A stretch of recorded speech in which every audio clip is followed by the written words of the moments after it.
Today on The Disruptors, we sit down with Steve Feilmeier, the longtime CFO of Koch Industries, who helped grow one of the largest private companies in the world. After decades at the top of corporate America, Steve made a dramatic pivot, leading the for-profit boardroom for the nonprofit trenches. From tackling America's affordable housing crisis to linking stable homes with mental health outcomes, Steve is bringing Fortune 500 discipline to one of society's toughest challenges. I'm here with the famous Steve Feilmeier. For any of those who don't know Steve, in the business community, you're actually pretty well known. You had a great career on a corporate lifestyle, but maybe one of the largest private companies in the world. And then you made a pivot. And so what we're going to discuss today is what does that pivot look like? And it's actually materially different from what you did in the past, but I think for purposes of education, if you wouldn't mind just spending a minute or two of that career in the past and what the career today looks like, and then we talk a little bit about the future. But welcome, Steve, to Las Vegas. Thanks, Bruce. Good to be here. Yeah. So let's start. All right. I grew up in the Midwest, went to school in the Midwest, became a CPA, went to work for PepsiCo for a while, and then I went to work for Koch Industries, became their CFO 30 years ago, and was CFO for almost 25 years. The road that we traveled was awesome. We grew the company, many multiples of EBITDA and equity, employment, whatever measure you look at. But really, more importantly for us, we grew the company in a way that created a lot of value in the businesses that we were in. And there are a lot of people who don't know Koch. Yeah. You know what I mean? So I know in the business world as well as in the philanthropic world as well, right? Koch's actually a very, very big name. It is, and it depends on your background, whether or not you're a big fan of Koch or whether you're not a fan of Koch.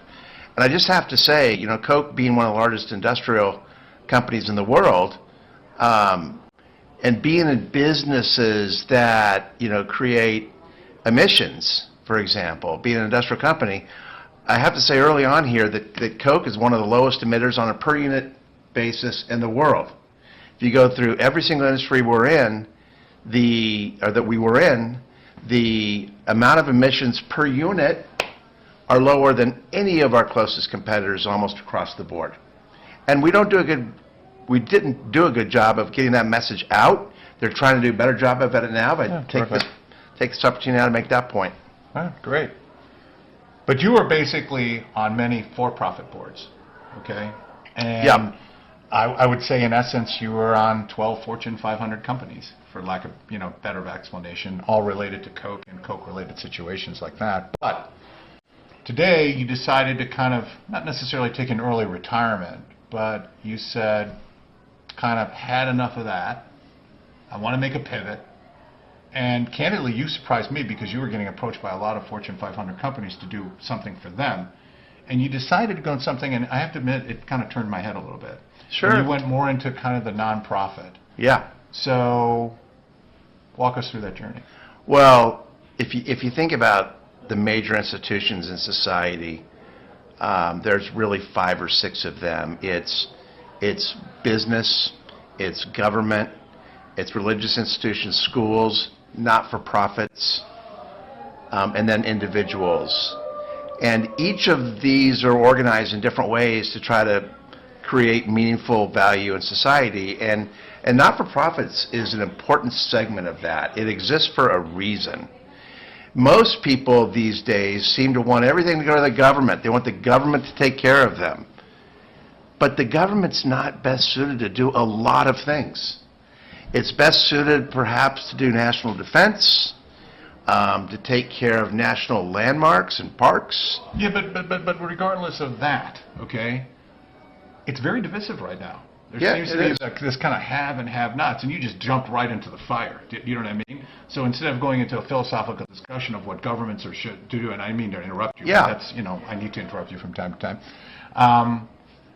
You're walking into a fairly politically charged environment where that debate is hot right now. Well, okay, is that fair? Sure. But not-for-profits exist to fill voids in society that are not being filled by one of these other institutions. And the best part about them is that the accountability of the not-for-profit is the donors that support that not-for-profit. And if the not-for-profit is not getting results, the donors are not going to continue to donate. Right.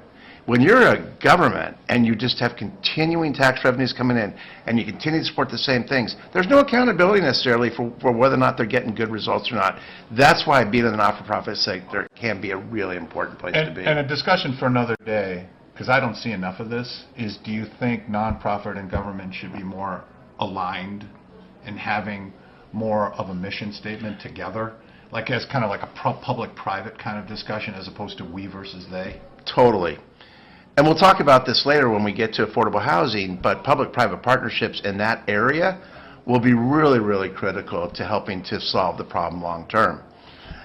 Government absolutely doesn't have all the answers. It doesn't have the capabilities, and you can't just do things top-down that are going to work the same way in Wichita, Kansas they might work in Miami or in Chicago. And so you've got to have localized not-for-profits attack these problems at a community level. But also, in contra, from a bottom up, it can't be all profit-driven either. And I think that's where that dynamic exists between the struggle. You know, when you're seeing the next generation saying, you know, we can talk about this at another point in time in the conversation, but, you know, if you're completely driven by profit, you know what I mean, there is fallout from that too as well. So synthesizing the two. Well, the business sector is responsible for deploying capital and earning a return because they have to benefit their customers, their employees, and their shareholders.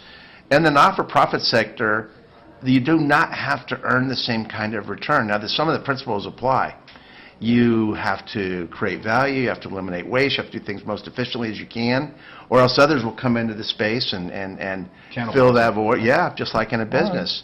But that profit motive is a very important determinant for making you a successful for-profit, and the lack of a profit motive is oftentimes what's going to define your success as a not-for-profit. Well, you know, it's interesting. I was at as a nonprofit situation, and often I hear the word, I'm giving back. And I remember saying in a speech, I'm making an investment in this opportunity because I believe in it. I never took anything.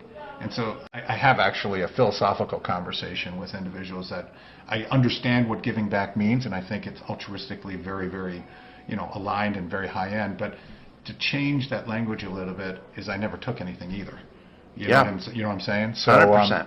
I think it's a good time to kind of talk about affordable housing, which you got involved in. So there are many nonprofits you could get involved in. There are many different things that you could be involved in, and yet you chose affordable housing. Why? Well, I chose to work on affordable housing after I learned more about the size of the problem. And I learned... How big is it? It's massive. If you look at the number of families in the United States that do not have access to affordable housing, it's probably 10 million families. And people think that's a staggering number, and they don't believe it because they don't see it. Well, you're not going to see 4 families stacked inside of a 1,000-square-foot house. Who's going to see that? Because there's 4 walls there, you don't see it. You're not going to see the people living in somebody's basement. You're not going to see the 18 or 19-year-old who just got out of foster care that doesn't have a place to live, right? You're not going to see that waiter or waitress that is making $35,000 a year with 2 kids. They can't afford to rent or to buy a house under most circumstances, so they live with their parents. These are the issues of affordable housing and why people are not, they don't realize how big the problem actually is. Did you notice a conversation, because I've noticed this with the kids. Back in the day, everyone wanted to own a home. Remember that? You know, first thing you do, you get the check, you start saving for the home. I don't hear that anymore. Well, the first thing they want to do is buy a car. Well, you can't live in a car. No. You know what I mean? So, but they still want to have a place to live, and so I think what you're hearing is renting is okay, and it is okay, because that can be certainly an appropriate way to pay for something versus owning. It enables kids to be more mobile and do more things and move around more, and that's great. That works. We still have a problem with creating infrastructure, housing that's either for purchase or for rent, where we have enough of it at the right price. I'm going to ask you kind of a dumb question because everyone has a different definition of it. Mm-hmm. What does affordable housing mean to you? Well, I studied this when I got into to try to understand what it meant, and really it boils down to two things. So you're saying I asked you a good question? Yeah, it's the first time ever, actually. I'm actually shocked. Okay. No, it's a good question, Bruce. And what most people think of affordable housing, again, it's turning to the government. They think it's some form of subsidized support from the federal government, and it usually comes in two forms, two big programs, both of them sponsored by HUD. The first one is called Section 8, and it creates vouchers for people to pay to their landlord to supplement their rent payment. So if you need to live in a $1,300 per month rental, but the most you can afford is $800, the government will put you on your program, get you on a waiting list, and hopefully eventually you end up with a $500 voucher. When your income level rises enough, then you don't need the voucher, then you're back in the marketplace. That's the first kind of program. The second one is that a headwind or a tailwind to the thing? I mean, because then you technically want to stay under the voucher, right? How do you break out of that voucher? It's a problem. Right. It's a very good point. It's not an incentive. The incentive, to get out. it's not, and that's the big problem with this program. But you understand the very premise of that problem. The headwind is, you've got this affordable housing problem. The tailwind is you have a government trying to solve for that. It's the same problem that exists with most government support, and that is that you turn a safety net into a dependency, and there's no reason to try to get out of the dependency if you're getting enough of it paid for. And so why strive to go up the ladder? That's why the program doesn't work as well as it really should or could. And you need a different solution, which we'll talk about, from the not-for-profit sector to get away from that. The other big form of subsidized housing is Section 42 tax credits. Literally 25% in the last 20 years, 25% of every new apartment complex built in this country came with federal tax credits, literally paying for the entire apartment complex over a period of 10 years by the federal government. So, wealthy individuals that are looking for these tax credits, they'll come in and put up equity to get the project going, and they get a portion of their return, in fact, 100% of their capital returned in 10 years from these tax credits. Again, it's another subsidy. In those cases, there's a cap on the amount of rent that you're allowed to charge in the apartment complex. And that's what to most people is affordable housing. It usually means that you're making 80% or less of the average median income. And then in Wichita, Kansas, that's about $63,000 for a family. It's $32,000 for a single person. And in Wichita alone, you've got at least 17%, which is pretty much mirrors the country, of people that are still looking for affordable housing. So this just occurred to me. We've got a big problem on our hands because if inflation continues to rise the way it is, right? Real wages on a net basis, even though they're rising, is really net less affordability, correct? We had a problem 5 years ago, but it just blew up after COVID because supply chains were disrupted. Right. Construction costs went through the roof. We all know what's happening with steel costs, concrete, electrical, HVAC, labor costs. The average construction index has gone up 100% in the last 6-7 years. Wow. In Wichita, the average median income, or the average median home price for a new home, 2,000 square foot home, is now $420,000. It was $215,000 6-7 years ago. I mean, so the have and have-nots. For those who could afford homes, that's terrific, actually, right? Isn't that because the median home prices are going up, means they're building more equity, so on and so forth. Yeah. And at the same time, what you're saying is you're leaving a lot of participants behind. We had the problems getting worse. And when you look at what's happening with rents in the United States, rents are going up, as they should, when there is a lack of supply or replacement costs are going up like they have been, then rents for existing housing will go up as well, so that you have equilibration between new and used. It just creates an even bigger problem, and that's part of what attracted me to want to be an innovator and bring a solution, at least to Wichita, Kansas, and then hopefully something that can get replicated. But you want to try this as a global, as a national footprint. Well, I get it right in Wichita first. Right. Yeah. I want to talk a little bit about mental health. Yeah. because... You have major mental health Oh, problems. no, thanks, doctor. I really Okay, appreciate go ahead. that. No, that was really nice of you. I mean, if you didn't know, it's Steve Feilmeier. He's also a psychiatrist and a psychologist. We didn't put that in. PhD, if I may add. Yeah, we could be But- here quite a while. No, actually. that's for a whole nother segment, of which then you would be totally decimated. But that was a little jab there. You're okay? welcome. Yeah, But thanks. mental health is something that's very important to me, primarily because I think everyone has something to talk about. But one thing I've been hearing so much about, at least from the younger generation, is this kind of anxiety issue. Yeah. And you kind of tied that together with affordable housing, and I really didn't quite synthesize it together. Maybe explain to me why mental health ties into affordable housing. I get maybe some of the headlines, but you went a lot deeper than that. Take a minute or two to talk about that. It's absolutely tied in, and there's obviously... And that's important to you. It's really important. I Yeah. mean, when you look at how do you solve the biggest problem in society, one of the biggest problems is just mental health crisis that exist. Anxiety, depression, these are very real issues. Now, what causes those at the end of the day? One is you're not as good looking as me, but yes. That's one, but no, it's two things. It's two things that are primary here. One, it's where does the person get their sense of comfort and where do they get their self-esteem from?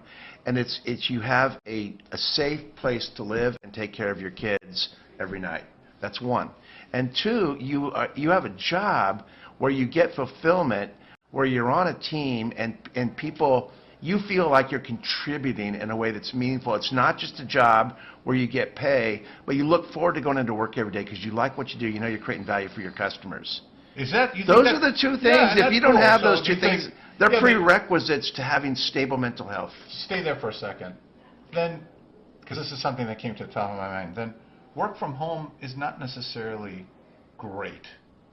You know, because you're talking about a kind of the cultural values you're getting from your job. Then you go back, you have this kind of cultural shift. Do you think that shifts a little bit there too, or is it a non-issue? Oh, I think it shifts for lots of reasons. I think productivity is one. I think being developed is one. But also, you don't have that same sense of community that you do when you're in the workplace working with others, which is an important part of getting that intrinsic value out of the job where you feel fulfillment. And that is part of what, and it's studied, not just my opinion, but academic studies have documented these are the two most important things in society. You got to get them right. Affordable housing, stable work, and when you have those two things together, and they're codependent on each other, by the way, you've got to have them both. And then that's where you can start to knock down some of these mental health problems, which, by the way, the number of people with mental health problems far exceed the number of people that need affordable housing. It's another one of these silent things people don't talk about. But you can knock both down at the same time if we work on the affordable housing problem. For another topic of another day, and I'd be looking for more of a yes/no answer, but do you think government has kind of forgotten that maybe having affordable housing was the American dream? I don't hear anyone talking about it anymore. Well, It used to be the case, and then '08 hit, and then now no one talks about it. so in Wichita, and this is true for every single zip code across the country, there's over 3,000 public housing authorities across the United States. They report to their local municipality, but eventually most of their funding comes from HUD. They're administering HUD programs. The biggest program began after World War II when HUD decided they were going to build 1.5 million public housing units for families across the United States, and they did build them. They didn't do one thing, though, in the last 80 years, that was maintain these houses. Zero appropriations. Built them, left them, and they've been used for affordable housing. But in Wichita, for example, most of those homes ended up boarded up, not maintained, with asbestos, with lead paint, with mold. So they suck. They got shut down. Yeah. Part of me getting into this business of affordable housing was the timing was great, because here I am, age 63. I decided to pivot. At the same time, after 80 years, the U.S. government finally decided to get out of that business and are selling a lot of these houses that are boarded up, which we're attacking them one at a time in Wichita, converting them to really, really valuable, nice places to live. Well, there's one thing I know about Steve Feilmeier. you don't just do things half-assed. Okay? In fact, no, you don't. That's no fun. No. You started a fund because you Yeah. want to scale. What's unique about it? And is there a real advantage to having a fund structure to Yeah. do this? And what type of stipulations do you have to have in the fund structure to attract certain investors? Kind of go down Yeah. that waterfall. Well, if you think about in the United States, how much housing we need in this area, it's at least $1 trillion. 10 million homes, 100,000 a key, whether that's a townhouse, a multifamily apartment complex, or a single-family residence. You weigh it all out, and it's $1 trillion. Well, where's the trillion going to come from? Well, I mean, Right? Where's it going to come from? And it needs to be built. And I started thinking about helping Stand Together, which we'll cover this in a minute, who Stand Together, with this problem in Wichita. And I'm like, I can't imagine knocking on people's doors saying, hey, would you donate enough money for me to solve the problem of the $1 trillion problem here in Wichita? That alone is probably hundreds of millions, if not $1 billion. And nobody's going to do that. And ironically, here we are in Vegas at the Fontainebleau, and the model was after something you introduced me to 15 years ago. that's right. When Andre Agassi Correct. and Roger Turner were building charter schools. For profit. Well, it is for profit, but with social impact. Correct. And so the investors in these funds knew their return was going to be limited to 6-7%. And rather than earning a 13% return, it's only going to be 7%. But they knew that incremental return was being returned to the municipalities to afford to rent these schools. And I'll tell you for the record. And Andre Right. built hundreds of schools For the across record, the country. Andre Agassi, tremendous individual, unbelievable person. Yeah. He was way ahead of the curve. So- So we kind of drafted off that. Yeah, model. we drafted off of that with a couple of nuances where I got lucky, and it really created a huge competitive advantage with this fund. The luck was, as I was approaching these high net worth families about being in the fund, I said, hey, it's really good. You're going to do really great social work. I'm going to give you a 5% return, paid out quarterly. You get your money back at the end of 20 years. And they went, 20 years? That was the rub. Most people don't want to tie up their money for 20 years. And so I was having a little trouble raising money until I got to a bank president in Wichita, and he said, hey, I'll bet you what you're doing qualifies for the Community Reinvestment Act. And what the CRA is a law that requires all banks, if you have a banking license, you're required to bank everybody in your community in the same way. So all of the middle to upper income clients that you covet, and you're banking them with car loans, home loans, CDs, saving products, you have to offer those in the same way to low and moderate income families as well. Yet there's very little demand because there's nobody in the market doing this work. And the banks are desperate to get more people in the market to create more demand at these levels so they can qualify when they get examined by the federal government for CRA credit. And so I went 9 for 9 with the banks in Wichita, who all saw this as an avenue to be compliant with a law that they were already required to do. I was just going to be an advocate and an opportunity for them to actually create more activity in this area. And we raised $15 million. Well, that's huge. And away we went. No, it's terrific. Steve, I want to thank you for coming. I learned something today. I learned you're actually a better guy than I think you are. No, well, thank you. But I love you.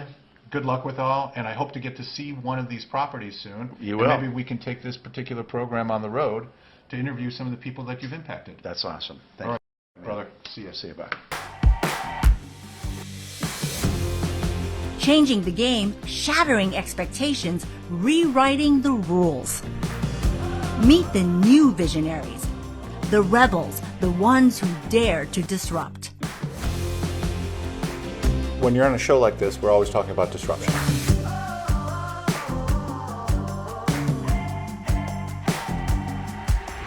The Disruptors. From the Fontainebleau Las Vegas Resort.